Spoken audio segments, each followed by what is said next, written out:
जय श्री राम। मैं वसंत रावल आज मैं आपको बताने आया हूं शुक्र ग्रह जन्म कुंडली के 12 अलग अलग भाव में बैठा हो तो कैसा फल देता है। आइए देखते हैं। जन्म कुंडली के इस भाव को लग्न भाव कहते हैं। राशि कोई भी हो, लेकिन अगर शुक्र लग्न भाव में बैठा हो तो निश्चित तौर पे बहुत अच्छा फल देता है। ऐसे व्यक्ति दिखने में सुंदर, आकर्षक, तेजस्वी, प्रभावशाली और प्रतिभाशाली लोग होते हैं। ऐसे व्यक्तियों को घूमना फिरना, खाना पीना, सजना संवरना, अप टू डेट रहना इन्हें बहुत अच्छा लगता है। ऐसे व्यक्ति बहुत ही मनमौजी, शौकीन मिजाजी, जिंदा दिल, हंसमुखे और रिश्ते निभाने में माहिर होते हैं। ऐसे व्यक्तियों को बहुत ही प्रेम करने वाला जीवन साथी प्राप्त होता है। ऐसे व्यक्तियों को अपने अच्छे कर्मों की वजह से समाज के अंदर मान सम्मान और पद प्रतिष्ठा की प्राप्ति होती है।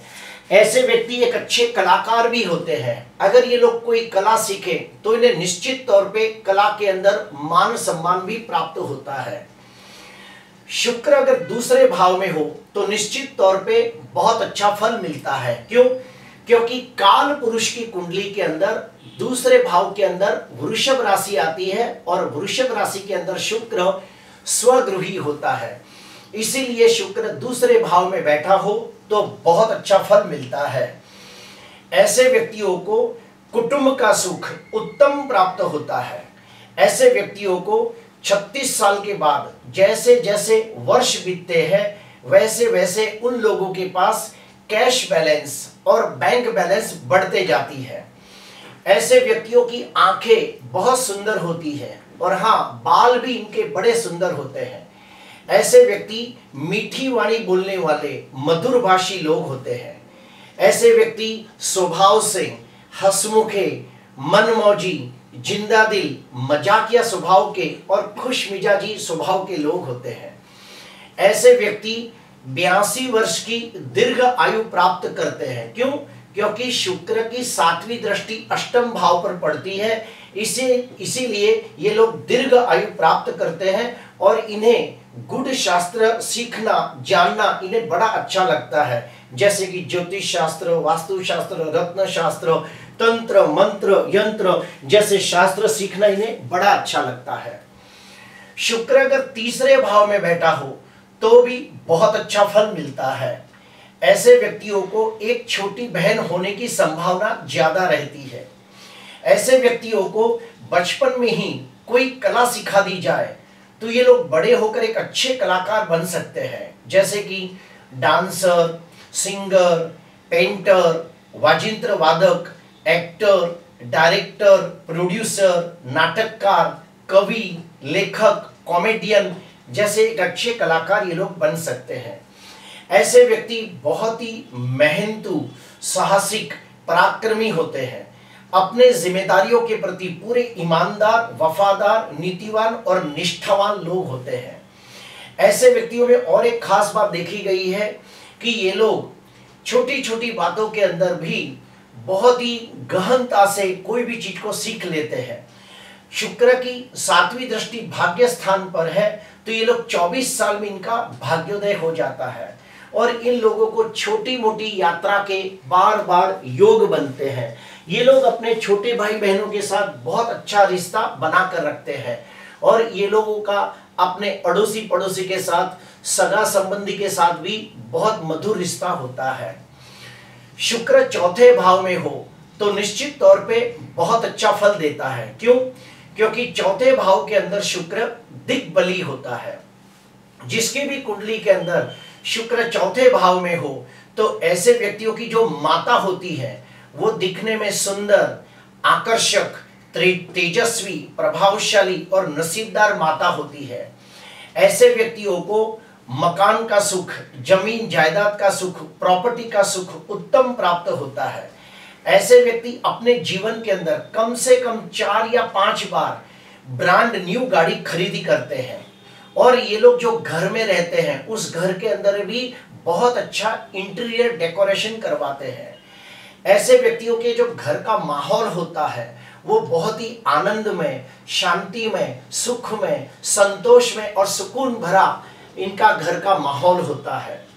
ऐसे व्यक्ति दिल के बहुत ही दयालु, उदार, सेवाभावी होते हैं। दूसरों को सुख दुख में सहायता करने वाले लोग होते हैं। ऐसे व्यक्तियों को दान पुण्य करने के वजह से समाज के अंदर मान सम्मान और पद प्रतिष्ठा की प्राप्ति होती है। अभी आते हैं पंचम भाव के ऊपर। अगर शुक्र पंचम भाव में बैठा हो तो भी बहुत अच्छा फल मिलता है। इनकी जो प्रथम संतान होती है वो ज्यादातर कन्या रत्न होती है, और ऐसे व्यक्तियों के घर में जो कन्या रत्न का जन्म होता है वो कन्या रत्न बहुत ही नसीबदार, भाग्यशाली होती है, सुंदर, आकर्षक होती है, कोई कला के अंदर निपुण होती है, और उसके जन्म के बाद जैसे जैसे समय जाता है उसके पिता का भाग्योदय होता है। ऐसे व्यक्ति अत्यंत बुद्धिमान, गुणवान, चालाक, चतुर, होशियार होते हैं। इनकी स्मरण शक्ति जबरदस्त होती है। ये लोग तीक्ष्ण बुद्धि वाले लोग होते हैं। इनकी तर्क बुद्धि भी लाजवाब होती है। ऐसे व्यक्ति पिछले जन्म का पुण्य लेके पैदा होते हैं, इसीलिए इस जन्म के अंदर कम मेहनत और बुद्धि के द्वारा धनवान, यशवान, कीर्तिवान बनते हैं। ऐसे व्यक्तियों को वेद, शास्त्र, पुराणों का ज्ञान प्राप्त करना बहुत अच्छा लगता है। इन्हें शंखनाद सुनना, आरती सुनना, वैदिक मंत्रों को सुनना, ज्ञानवर्धक वीडियो को देखना, ये सब इन्हें बड़ा अच्छा लगता है। इन्हें तंत्र विद्या के अंदर भी बड़ी रुचि होती है। अगर ये लोग चाहे तो एक अच्छे तांत्रिक भी बन सकते हैं। शुक्र अगर छठवें भाव में बैठा हो तो अच्छा फल नहीं देता। क्यों? क्योंकि काल पुरुष की कुंडली के अंदर छठवें भाव के अंदर कन्या राशि होती है, और कन्या राशि के अंदर शुक्र नीच का होता है, और छठवां भाव ऐसे ही त्रिक भाव माना गया है, और त्रिक भाव के अंदर अच्छे ग्रह बिल्कुल अच्छा फल नहीं देते, यानी कि शुभ ग्रह अच्छा फल नहीं देते। शुक्र अगर छठवें भाव में बैठा हो तो ऐसे व्यक्तियों के बहुत सारे गुप्त शत्रु होते हैं। शुक्र छठवें भाव में बैठा हो तो इन लोगों को डायबिटीज हो सकती है, मूत्राशय से कनेक्टेड कोई बीमारी होती है, और इनको बड़ी उम्र के अंदर किडनी का प्रॉब्लम भी होते देखा गया है, यानी कि 50-60 साल के बाद इन्हें किडनी फेल्यूर का भी संभावना देखी गई है। ऐसे व्यक्तियों का हमेशा देखा गया है कि इनकी विवाह के बाद इनकी जो पत्नी होती है, क्योंकि शुक्र पत्नी है, तो विवाह के बाद 42 वर्ष के बाद जैसे जैसे साल जाते हैं इनकी पत्नी ज्यादा बीमार रहने लगती है, ये भी खास देखा गया है। ऐसे व्यक्तियों को बैंक लोन लेना तो आसान होता है, लेकिन ये लोग बैंक लोन आसानी से चुकता नहीं कर पाते, भरपाई नहीं कर पाते। ऐसे व्यक्ति बहुत मेहनत करने के बावजूद वो उन्नति, प्रगति, विकास नहीं कर पाते जिसके वो हकदार है। वो लोगों को धन की बचत भी नहीं कर पाते जिसके वो हकदार है। ऐसे व्यक्तियों को मान सम्मान, पद प्रतिष्ठा भी प्राप्त नहीं होती जिसके वो हकदार होते हैं। शुक्र अगर सप्तम भाव में बैठा हो तो बहुत अच्छा फल देता है, क्योंकि शुक्र 7वें भाव के अंदर अति विशिष्ट योग कारक ग्रह माना गया है, इसीलिए बहुत अच्छा फल देता है। ऐसे व्यक्तियों को बहुत ही सुंदर, आकर्षक, तेजस्वी, प्रभावशाली जीवन साथी प्राप्त होता है, और विवाह के बाद उनका भाग्योदय भी होता है। ऐसे व्यक्तियों को व्यापार करने से बहुत धन लाभ होता है। ऐसे व्यक्ति अगर अपना व्यापार पार्टनरशिप के अंदर करे तो भी उन्हें बहुत लाभ होता है। ऐसे व्यक्तियों को अपने अच्छे कर्मों के वजह से समाज के अंदर मान सम्मान, पद प्रतिष्ठा की प्राप्ति भी होती है। ऐसे व्यक्ति बहुत ही दयालु, उदार और सेवाभावी भी होते हैं, और इन्हें दान पुण्य करना बहुत अच्छा लगता है। ऐसे व्यक्ति धार्मिक कार्यों के अंदर धन खर्च करते हैं। इनके जीवन साथी भी बहुत, जो इसका जीवन साथी होता है वो बड़ा नसीबदार होता है, इसीलिए विवाह के बाद इनका भाग्योदय होता है। अगर शुक्र सप्तम भाव में हो तो ये भी देखा गया है कि ये लोग जन कल्याण के कार्य के अंदर हमेशा संलग्न होते हैं, और इन्हें मान सम्मान भी प्राप्त होता है। शुक्र अष्टम भाव में हो तो बिल्कुल अच्छा फल नहीं देता। क्यों? क्योंकि आठवें भाव को त्रिक भाव माना गया है और त्रिक भाव के अंदर शुभ फल बिल्कुल अच्छा फल नहीं देते। ऐसे व्यक्तियों को बड़ी उम्र में किडनी की बीमारी होते देखी गई है। ऐसे व्यक्तियों को अपने जीवन के अंदर 1 या 2 बार किसी स्त्री के वजह से मानहानि या बदनामी के योग बनते हैं। ऐसे व्यक्ति 82 वर्ष की दीर्घ आयु प्राप्त करते हैं। ऐसे व्यक्तियों को कुटुंब का सुख उत्तम प्राप्त होता है। क्यों? क्योंकि शुक्र अपनी 7वीं दृष्टि से दूसरे भाव को देखता है, इसीलिए इन्हें कुटुंब का सुख उत्तम प्राप्त होता है और ये लोग कम समय के अंदर बहुत अच्छी बैंक बैलेंस और कैश बैलेंस जमा कर पाते हैं। ऐसे व्यक्ति अपने एक अच्छे कलाकार होते हैं, लेकिन कला के अंदर उन्हें वो उन्नति प्रगति प्राप्त नहीं होती जो उन्हें होनी चाहिए। ऐसे व्यक्ति एक अच्छे कलाकार तो होते हैं, लेकिन अपनी कला का सही ढंग से प्रदर्शन नहीं कर पाते, अर्थात उनकी कला के अंदर उन्हें जो एप्रिसिएशन चाहिए वो उन्हें प्राप्त नहीं होता। शुक्र अष्टम भाव में हो तो और एक बात देखी गई है कि इन्हें गुण शास्त्रों के प्रति रुझान होता है, इन्हें गुण शास्त्र सीखना अच्छा लगता है।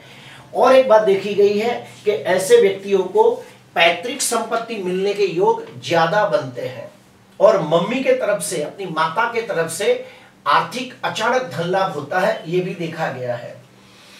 शुक्र नवम भाव में बैठा हो तो बहुत अच्छा फल मिलता है। ऐसे व्यक्तियों को धर्म के प्रति श्रद्धा होती है, ईश्वर के प्रति बहुत ही आस्था होती है। ये लोग बहुत ही धार्मिक आध्यात्मिक विचारों वाले लोग होते हैं। इनका भाग्योदय 24 साल की उम्र से ही शुरू हो जाता है। ऐसे व्यक्ति बहुत ही नसीबदार, भाग्यशाली और किस्मत वाले होते हैं। ऐसे व्यक्तियों को बार बार देश विदेश परदेश की और लंबी मुसाफरी के योग बनते हैं। इनकी पत्नी बहुत ही नसीबदार होती है। इनके घर पे जो बेटी का जन्म होता है वो भी बहुत नसीबदार होती है और उनके आने के बाद उनके भाग्य में बहुत वृद्धि होती है। ऐसे व्यक्तियों को पूजा पाठ करना, होम हवन करना, दान पुण्य करना, यात्रा तीर्थ यात्रा करना, इन्हें कथा सुनना, प्रवचन सुनना, सत्संग करना, ये सब इन्हें बड़ा अच्छा लगता है। नवम भाव पिता का भी है तो इन लोगों को पिता का सुख उत्तम प्राप्त होता है। शुक्र की 7वीं दृष्टि तीसरे भाव पर होती है तो इन्हें छोटे भाई बहनों का सुख अच्छा मिलता है और ये लोग बहुत ही मेहनतू, साहसिक, पराक्रमी भी होते हैं। अपने काम और अपनी जिम्मेदारियों के प्रति पूरे ईमानदार, वफादार, नीतिवान भी होते हैं। शुक्र अगर 10वें भाव में बैठा हो तो बहुत अच्छा फल देता है। ऐसे व्यक्ति चाहे तो एक अच्छे पॉलिटिशियन बन सकते हैं। ऐसे व्यक्ति अगर कला के क्षेत्र में जाए तो भी बहुत नामना कमाते हैं, जैसे कि गीत, संगीत, नृत्य, टीवी कलाकार, actor, director, producer, musician, choreographer, makeup artist, beauty parlour, fashion designer, interior decorator, उसके बाद ज्वेलरी डिजाइनर, इवेंट मैनेजमेंट जैसे कोई भी अच्छे काम करे तो उन्हें बहुत नामना मिलती है, नेम और फेम दोनों मिलता है। और शुक्र की 7वीं दृष्टि चौथे भाव पर होने की वजह से इन्हें मकान सुख, वाहन सुख, प्रॉपर्टी का सुख, माता का सुख उत्तम प्राप्त होता है। शुक्र अगर 11वें भाव में बैठा हो तो भी बहुत अच्छा फल देता है। ऐसे व्यक्तियों के विजातीय मित्र बहुत ज्यादा होते हैं। ऐसे व्यक्ति अगर व्यापार में जाए या प्रोफेशन में जाए तो कम समय के अंदर धनवान, यशवान, कीर्तिवान बनते हैं। इनका मित्र सर्कल बहुत बड़ा होता है और ये जहां भी जाते हैं सबका ध्यान अपनी तरफ खींच लेते हैं, सबका मन मोह लेते हैं। इनके बड़े भाई बहन का सुख भी इन्हें बहुत अच्छा मिलता है और बड़े भाई बहनों के साथ ये लोग मिलजुल कर रहते हैं और उनके द्वारा उन्हें बड़ा लाभ भी होता है। 11वें स्थान के अंदर शुक्र हो तो और एक बात देखी गई है कि उनके घर में जो पहली संतान होती है वो कन्या रत्न होती है और संतान के जन्म के बाद उनका भाग्योदय होता है। ऐसे व्यक्ति अपने अच्छे कर्मों की वजह से समाज में मान सम्मान भी प्राप्त करते हैं। शुक्र 12वें भाव में हो तो अति विशिष्ट योग कारक ग्रह माना गया है। ऐसे व्यक्तियों को शयन सुख उत्तम प्राप्त होता है। ऐसे व्यक्तियों को बहुत अच्छे स्वप्न आते हैं, ये भी देखा गया है। ये व्यक्तियों को जातीय संबंधों का सुख भी उत्तम प्राप्त होता है। ऐसे व्यक्ति अपने मौज शौक के पीछे, ऐशो आरामी के पीछे ये लोग बहुत सारा धन खर्च करते हैं। और इनमें खास बात देखी गई है कि शुक्र अगर 12वें भाव में हो तो ऐसे व्यक्तियों का भाग्योदय जन्म स्थान से दूर जाने से होता है। अगर ये लोग परदेश जाए तो बहुत कम समय के अंदर धनवान बनते हैं। प्रिय दर्शकों, शुक्र 12 भाव के अंदर बैठा हो तो अपने अपने हिसाब से फल देता है, लेकिन सबसे अच्छा फल 3 भाव के अंदर देता है। शुक्र चौथे भाव के अंदर दिग्बली होता है, इसलिए बहुत अच्छा फल देता है। शुक्र 7वें भाव में और 12वें भाव में बैठा हो तो अति विशिष्ट योग कारक ग्रह माना गया है, इसीलिए भी बहुत अच्छा फल देता है। शुक्र दूसरे भाव में बैठा हो तो भी बहुत अच्छा फल देता है। अभी हम लोग जानेंगे कि अगर कुंडली के अंदर शुक्र ग्रह निर्बल हो, कमजोर हो, पीड़ित हो, शुक्र राहु के साथ लंपट योग बनाता हो तो क्या उपाय करें।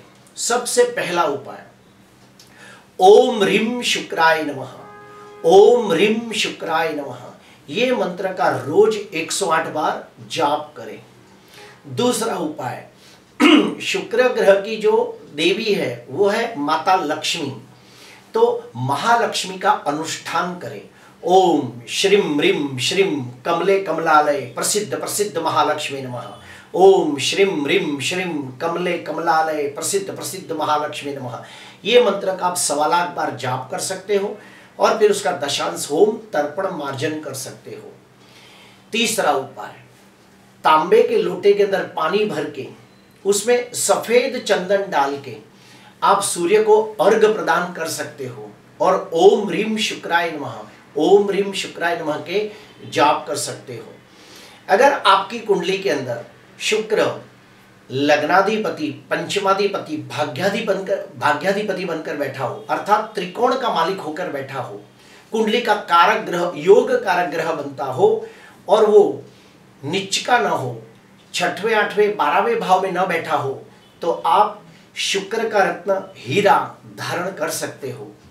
आखिरी उपाय, अगर आपकी कुंडली के अंदर शुक्र कमजोर है तो किसी विद्वान कर्मकांडी ब्राह्मण को घर पे बुलाकर आप शुक्र ग्रह की शांति पूजा भी कर सकते हो। और भी अगर कुछ ज्यादा कर सकते हो, भगवान ने आपको आर्थिक स्थिति अच्छी दी हो तो आप किसी गरीब घर की लड़की का विवाह करवा सकते हो, उसके कन्यादान के अंदर आप यथाशक्ति मदद कर सकते हो, किसी को स्वर्ण का दान कर सकते हो।